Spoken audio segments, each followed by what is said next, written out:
We'll go ahead and get started with our post-race press conference. We're joined by tonight's second-place finisher of the tonight's AAA Texas 500, Dale Earnhardt Jr., driver of the number 88 AMP Energy Gold 711 Chevrolet.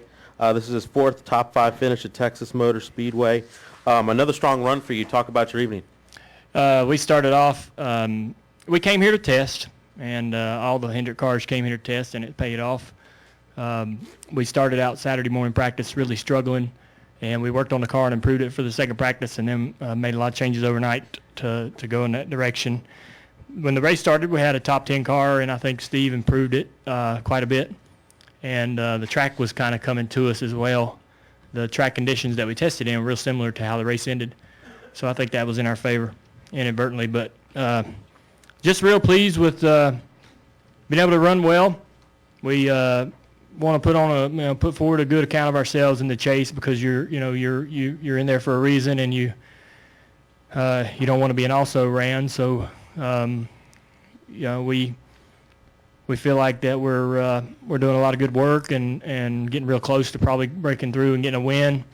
We only got 2 more opportunities at it, but real pleased with just the speed of the car, and I think our team has continued to get better every season, and it's really showing, especially right now, in the results that we've got.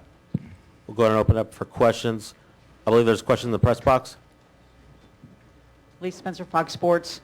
You've had with the exception of the engine failure, you've had a remarkable run in the chase. You've had top 10 finishes in 7 of 8 races. You've led laps in 6 of 8 races.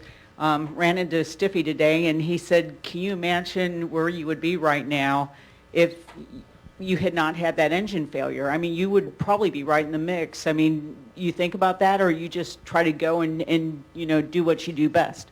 Yeah, I mean, the Chicago deal's regrettable, and we'd love to go back and do that over again. But, and as soon as that happened, we really changed our approach, and it was more about trying to win a race. Winning a race would really lift all the team's spirits. You work all season long not to go winless and not get to go to victory lane. So I know how much the guys want to win on the team, and so that's what we're working for now. And we gambled a little bit in the late stages of this race, obviously short pitting and getting a lot of track position, and we had a fast enough car to keep it. But the 48 was in another class, and nobody had anything for him. He was just super good all through practice and in the race. But yeah, I think about that a little bit, but not much you can do about it, and we got 2 races to go, and we'd love to get a win in one of them, and continue to have a good run here in the chase. Let's go ahead and come back down here, Nate. Nate Ryan, USA Today Sports. Dale, I think I heard either you or Steve on the radio afterward were talking about how many second-place finishes you've had. I think it's 5, and there wasn't a lot of frustration with either. Is that kind of how you're viewing it? It's not a matter of like, wow, we've missed opportunities. It's a matter of we're so close, and it's I think it's a matter of being close. I don't. It's not. We're not running second by making mistakes. We're not giving away wins. So I feel like we're just really getting close to cracking through, and just trying to maintain that momentum with 2 races to go is going to be tough, but that's what we're focusing on. We're now joined by tonight's third-place finisher of the AAA Texas 500, Joey Logano, driver the number 22 AAA Ford. Second consecutive top 5 finish at Texas Motor Speedway, and 3rd overall in your career. Another strong run after a strong performance in our spring race. Talk about just backing that up again. Yeah, well, it's a very uneventful Texas race, which is what we wanted after the first one. So, the guys on this AAA Fusion did a great job overnight, kind of looking at what Brad's car had and what we went through in practice. Because there's times in practice I thought we were one of the fastest cars here, and there's times in practice I thought we were 10th or 15th place cars. So, we kind of went through our notes, made sure we understood all the changes, and put together a fast race car today. From the start of the race, we started moving our way forward, and I felt like I was a 2nd or 3rd place car all night. And Dale pitted. How many laps earlier did you pit than me? We came in with 38 to go. Yeah, I don't know what number I came in, but it was a couple laps before me, Laps, yeah.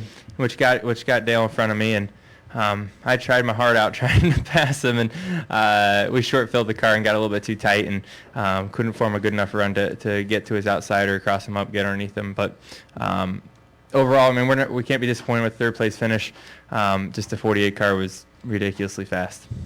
We'll go ahead and continue with questions. Carlos? Hey, Dale, Carlos Mendez, Fort Worth Star Telegram. Hey, as you look at the way Jimmy's running, can you compare him to the way he's run in his previous championship years? Is this the best you've ever seen him run? No, I think that he was equally as good in the other championship runs. They were all impressive for one reason or another. But, yeah, they're just a great team, and Chad's done a good job of putting the right people in the right place. You got to give Chad a lot of credit for maintaining the consistency of the group and keeping the performance of the car and the equipment there for Jimmy throughout all that process. So to be able to sustain that's kind of challenging in this environment. Guys move around and get hired over here and hired over there, and Chad's done a good job of keeping the performance up on the equipment and team. Carlotta? Carlotta Schmicken, LottaSports.com. Tonight, the wind kicked up quite a bit those last 10, 15 laps. Does that have any impact on you? I didn't even know it. We know it. We talk about that, and and we can see it during practice, and we pay attention to it for qualifying and what have you.